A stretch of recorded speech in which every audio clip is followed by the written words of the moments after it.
Good morning, students. This is your Shantika ma'am, and I'm taking your history class. So, welcome to your history class, and we are starting with the first chapter of your civics portion, that is the Union Legislature or the Union Parliament.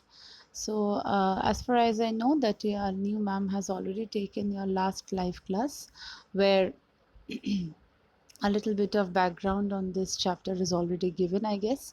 So I'm just starting in details about what the Union Legislature or the Union Parliament stands for. So it is like the Indian government consists of three organs. There are three organs of in our government, that is the executive, legislature, and the judiciary. Okay, so we are concerned with the Union Parliament now, which is the law making wing of the government. That is the law making, whatever laws are being made by the government to run the country, it is being passed by the legislature or the Union Parliament. Now, to just give you a background, the Union Parliament is composed of two houses, that is the upper house, which is the Rajya Sabha, and the lower house, which is the Lok Sabha. Okay. The upper house or the Rajya Sabha is the Council of States, and the Lok Sabha is the Council of the People. Okay, so this is what is the composition stands for of the Union Parliament. And as far as the organs of the government goes, the three organs of the government, that is the Parliament looks after the lawmaking job.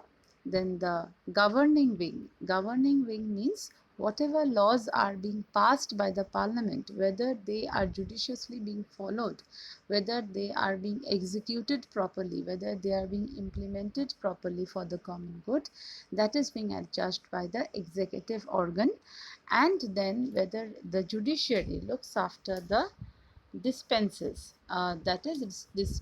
justice, that means to ensure whether the law provides whether the laws which are being passed by the government ensures justice among all the people living in our country. So that is the work of the judiciary. So we are now concerned with the Union Parliament. Okay, the Union Parliament, as we know that it has our India, or our constitution has given us a federal setup. Federal setup means, what are the federal features? Federation is where there are two sets of governments. That means one government is at the center, and there is one government for each of the states. Okay, so as far as the Indian constitution follows these federal features. That is, there are two sets of governments, one at the national level, which is called the central government, and another at the state level, which is the state government. The union as well as the state governments, they derive all their power from the constitution of the land. All the powers of both the union and the state governments are defined, well defined. Their various spheres of activities are all given elaborately in the constitution of the land. And the Supreme Court is the highest judiciary, is the final interpreter of the constitution, who ensures whether the powers specified in the constitution regarding the union and the state governments are implemented judiciously between the two sets of governments. Okay, so these are the three types of federal features which are being followed by the Indian government. Next, let us come into what do you mean by the parliament. So parliament is the legislative organ of the government. It is constitution, it's a representative body whose permission is constitutionally required in the process of making or changing laws. Representative bodies means here members are being elected in order to represent the people, which in turn they form the organ and turn make the law making system. Okay, the central legislature or the Indian Parliament, it consists of three constituents, that is the Lok Sabha, Rajya Sabha, and the president. The president is the highest head of the state.